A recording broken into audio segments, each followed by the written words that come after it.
and here they come.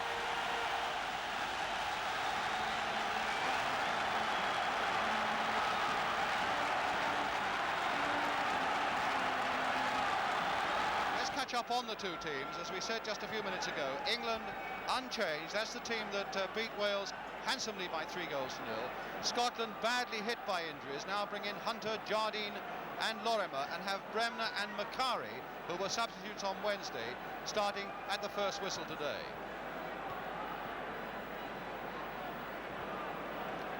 Shannon, one of the famous C's in that England striking trio. Martin Chivers is another one, and number 10 Alan Clark is the third. Played nicely there for Bell, who was right up there. Peters too right in there, but now it falls for Macari. And on the far side is Lorimer, in a lot of space now for Scotland. The man with the cannonball shot, and a great save by Shilton.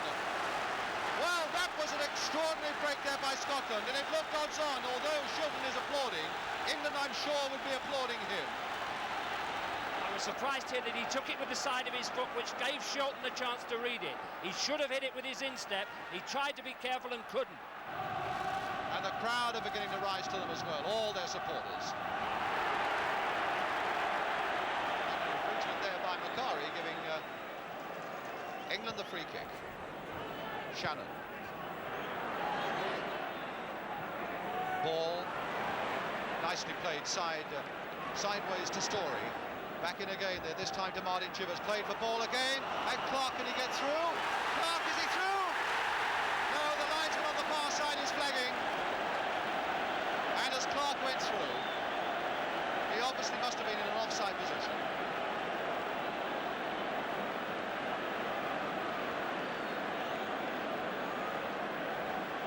So no goal for England. Now it's with Alan Ball. Good ball there from him. Oh, and a nice backheel now, Clark. No, it is wide. Beautiful combination by England with Shannon and Clark combining superbly, and Clark missing a good chance. It's a first-class through ball here from Ball. Really caught them out. A lovely backheel, and Clark takes just a little time, and in the end he's hurried there to screw his shot past the post. A lovely bit of combination there. Story, Ball v Bremner, quite a collision between those little men in the middle of the field, and the Scot won it. And Moore working very hard indeed on Lorimer. So uncharacteristic of Bobby Moore, and being told to calm it by the referee. In the end, of course, Bobby Moore found himself not being able to get through to the ball. It was on the other side, and he found himself struggling, tried to get that right foot through for the ball, and brought Lorimer down in one great heap. Now it's with Ball. Bell. Story. Clark played on nicely for Colin Bell. And Bell surely pushed off that by number 8 Macari. Free kick. Alan Ball to take it for England. And Bremner standing, I would have thought, 3 yards off the ball, when he's got to be 10. Being told to go back by the referee. The referee really has got to take a firm hand on this particular situation, and he's reached for a moment into his back pocket. He must make sure that defending walls are back 10 yards. There's Ball with the kick, and Chivers! Oh, what a magnificent save by Alistair Hunter. He'd never seen Wembley before until Lovely today. Free kick. There it is, coming in. Chivers rises, meets it well. He's going to his right, checks, up he goes with 2 hands and pushes it over the top.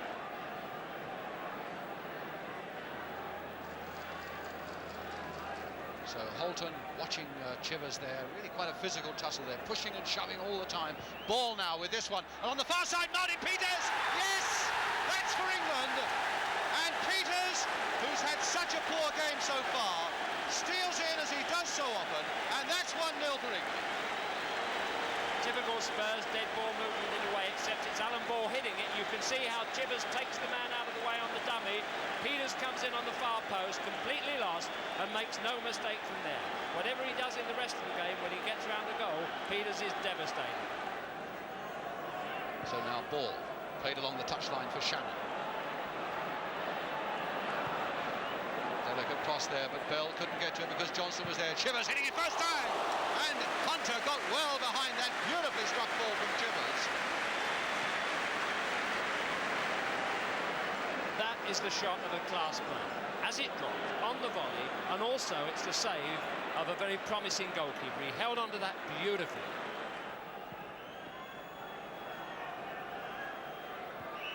Johnston pushing at Shannon. It seems to me that we're getting an infringement now just about every 20 seconds. The game, at the moment, having no chance to get into a flowing rhythm. Story's long cross. Peters heading it down. And a free kick. This time to Scotland. Bremner going down, put there by Hughes, and Bremner going after Emlyn Hughes as well.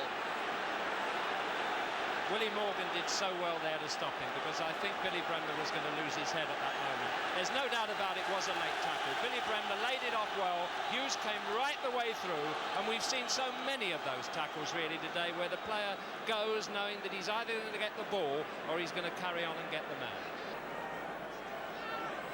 Hay is going to take it.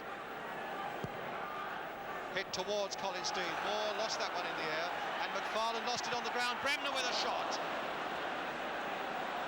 Chasing after it again, and Scotland get the corner, and that really is the sign now for the blue shirts to come forward. Only two are left behind as Bremner takes the corner again for Scotland. It's one they had to win, and it's a tremendous shot there by Dalglish against the English post. What a tremendous let-off, and now Ball taking it up for England, and away goes Shannon, but he's offside.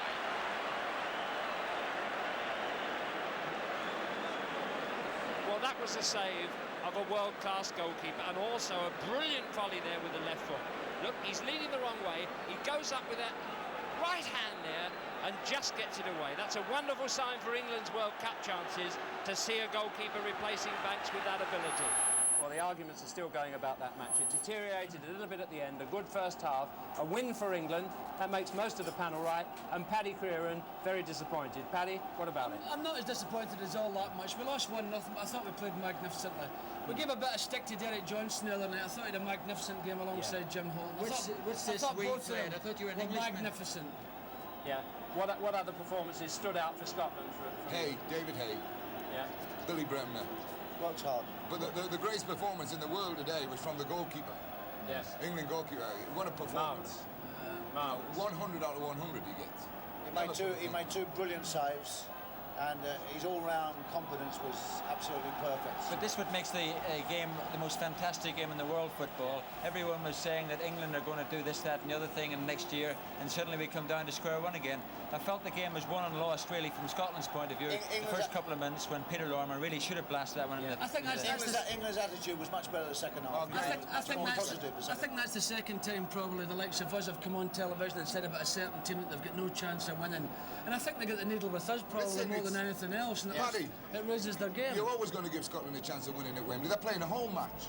There's 90% Scotland supporters there. They're playing a home match. If they can't be lifted for this game, they're never going to be lifted for a game. This is what the Hobart and Lash Champs about this really game. and truly, Jack. I mean, they never looked like. I mean, it was a great shot from Dalglish and a good shot from Lorimer early on, but outside that, they never really looked like creating anything. Did England look like scoring? No, Martin Peters, nobody saw him. Nobody saw him when he gets one touch. How many Well, times has if you didn't see him in the game, let's have a look at him now. Scoring that goal, because the match was decided on one goal scored by Martin Peters, a player they call the Ghost. He comes in from nowhere and gets the kind of devastating goals. It was a dead ball movement, yet another goal scored when the game is being restarted. You can see Chivers comes on the dummy run there, which really made it, and leaving Peters all that space. I think we can look at it once more really in slow motion and see the run of Martin Peters taking Jim Holton with him, which makes the space. There he is. You can see the tussle going on. There was a push, in fact, by a forward, but he's determined to take Holton away, maybe get the ball himself, and there's the gap. The tall players up front are marked, but Peters has stolen in there from midfield, and from then on, he shouldn't really miss from that. I don't think Jim Horton is too close with the right back in that situation, because I think he let him run a bit free there. Well, I don't think Martin it was. Peters has scored goals in this position so many times, it's untrue. I think that was probably England's best part of the game today. It was the set pieces, and you saw the first half where Alan Ball clipped one to the near post and Martin Chivers got a touch to it again. That was a hell of a good save from Alistair Hunter, who actually played very, very well indeed today. Yes, he did.